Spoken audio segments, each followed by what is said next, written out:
Hi, my name is David Gawley and I'd like to take a look at Autodesk Revit Architecture 2012. I'd like to take a look at the product just as it's installed, and this will be a good guide for new users. This is going to be the first part of a series of video files on YouTube to get you started in Revit Architecture. When it first starts up, you'll see that you have access to your various projects, families and resources. And a common way to start is actually just by clicking New. And that will immediately take you into your default template. Now I'm based in the UK, so I've set mine up for my UK based template. To change that settings, you can click on the R, you can go to options, and under options, these are all your different options for Revit. You'll see file locations. I've set mine up for default GBR ENU RTE. RTE is the template file and RVT is the Revit file. So if I hit browse, you'll see that I've got some UK templates out of the library. I also have the US metric installations, so I could pick some of the US metric templates as well if I wanted to use them. If you wanted to pick your template, you could simply, when you're using Revit, if you click on the R and you go to New and Project, it gives you your New Project dialog box, so you can simply browse for your template directory and pick the particular one that you might want to use. Because you'll have different ones for residential, commercial projects, etc. Okay, let's have a look at the interface. The interface along the top is the ribbons. These are contextuals, you'll see later on. We have the quick access toolbar, which we can customize. We have our browser, menu browser, where we can access common commands and print, etc. and recent files. And we've got our properties and our project browser. These are very important and you want to keep them on the screen. For new users, it's easy to quit out of them. Call them back in very easy. Go to View, you can go to the user interface and you can simply click them back in again, because you're going to want to have those active most of the time. Okay, Project Browser contains our floor plans, our ceiling plans, 3D views, and this will be greatly increasing as you work on the model. You could have various link files in here as well, which we'll discuss later on. I'm going to go to my elevation views in here, so you can see I've got east, north, south, west. I have nothing in the project at the minute. I'm going to start sketching in a minute. And the first thing you'd want to do is define your levels. So I'm going to change my levels in here. To keep it nice and clean, I'm going to change the scale from 1 to 100 to 1 to 50. Okay, so that will change the view scale range. That's important for our sheets. And level 0, that's not how I work. I want to do finish floor level GND. So it'll ask me to rename the corresponding views. Very important, because it's going to rename my floor plans over here. I'm going to say yes. Again, level 1, I'm going to say FFL, first, finish floor level, rename corresponding views, yes. And let's give it our height. I can simply sketch a level by going to Home and picking on Level. And again, you can see that my snap is picking up, but I mightn't be too worried because I can just pick 2 points and simply add it in. I'll show you how to tie this up. And what it's doing is creating my floor plans here. I've hit escape and I'm going to go back in and click and change this. I'm going to call this wall plate or my roof detail. Rename corresponding views, yes. I'm going to change that distance to 2700. Oh, to 5400. So what we can do, I've made that a bit untidy on purpose because I want to show how we tidy this up later on. Let's change this. We'll call this bottom of foundation, BTM. FND, rename corresponding views, we'll make that minus 1300. So I've made it a wee bit untidy just to show new users how it is easy to actually interact with the level command in here. So let's tidy it up.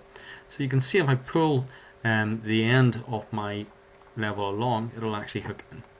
So it's physically hooking in and picking up the end of the adjacent levels.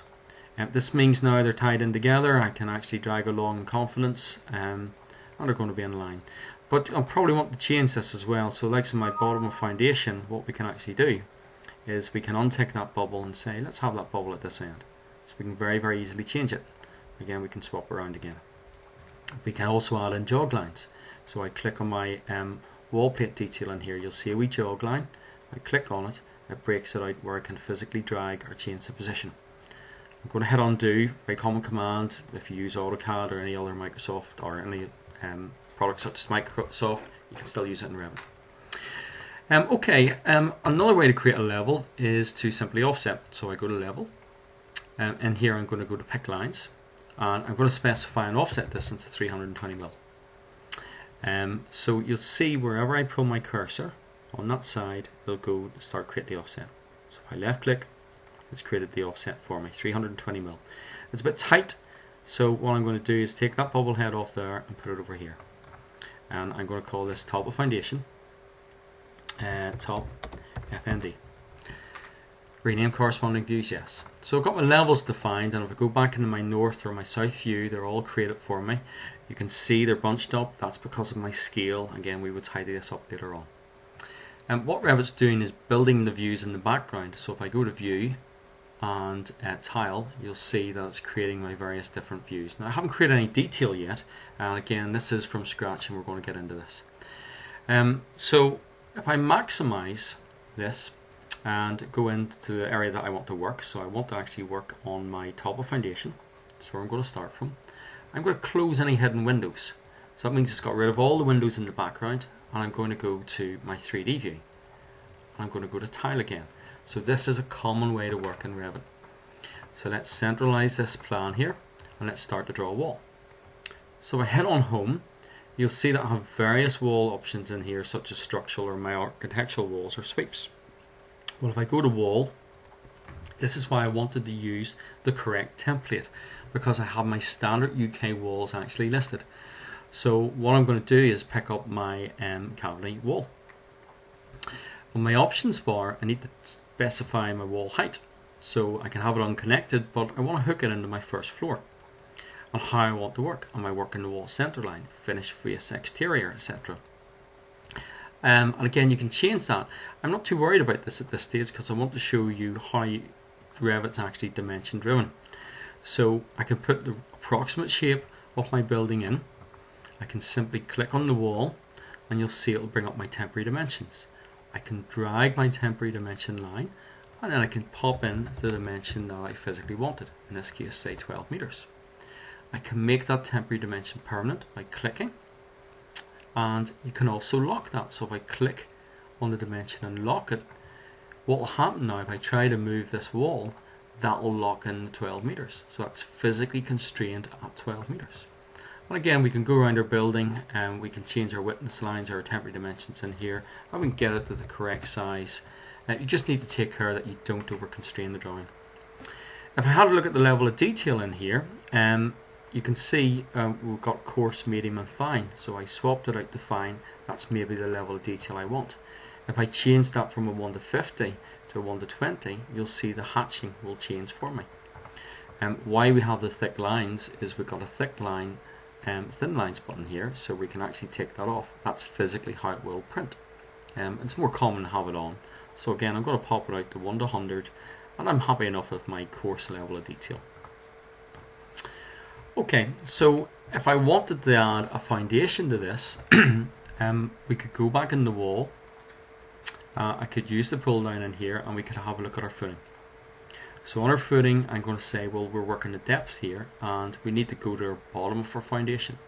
Rather than draw it, I'm going to go to pick lines, because this is going to be more easier for me. So if I click on pick lines, I can hover over the center of the cavity wall, hit the tab key.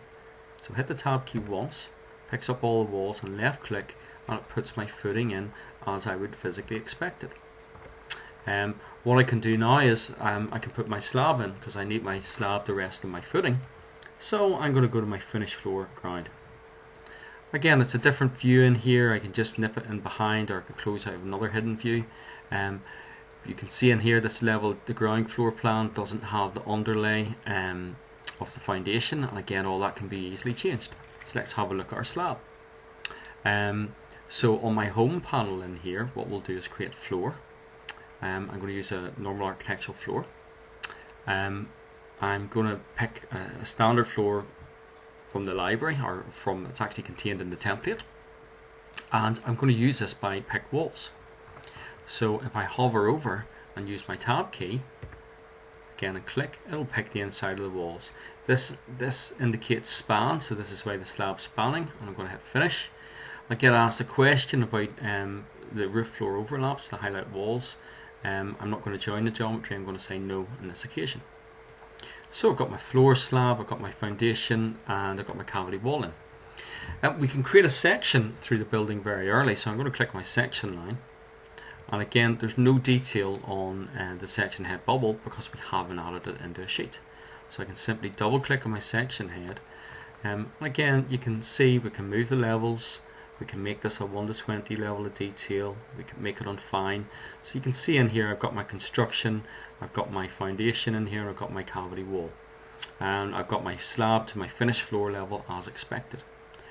So I'm happy enough with this. I'm going to start working on my finished floor level in here because I need to start adding in some internal components such as block work. So let's have a look at this. We'll go back in the wall and I'm going to go to my floor plan and I'm going to add in some block work. So I'm going to scroll down. I'm going to pick my partition 100mm block and I'm just going to start by splitting out generically in here, and you're going to see how again we would drive this with dimensions. Okay, so I have a wall here, and I can click on it. I can say, well, look, that actually needs to measure 4750. I have 4 rooms in here, and I'm going to annotate this. So if I go to annotate and aligned, again, I can pick this up by the center or the faces, but I'm simply going to say that these walls, when I drag back and pick on the dimension, need to have equal spacing. So if I hit the equality symbol, they're going to be equal spacing in there. So that's quite an important part of the process, because you know, if you try to change the wall, you can see in here it's actually tweaking out and moving the cavity for me. So I have equal spacing between those walls. I would often get asked how you get rid of the equal spacing. If you click on the dimension, you'll see the properties, and where it says equality text, you can just simply put that back to the numerical value. You'll see that, and again I can pop that out easy again. I can unconstrain it if I don't want to have that constraint. Again, I get a soft wiring in there, and that's me ready to go. So I'm going to add in some more walls here. So let's just go to wall, add in some more level of detail. Let's hook in. We'll tidy up these walls later on, and again we'll add in some more general walls in here. I'm keeping it quite simple.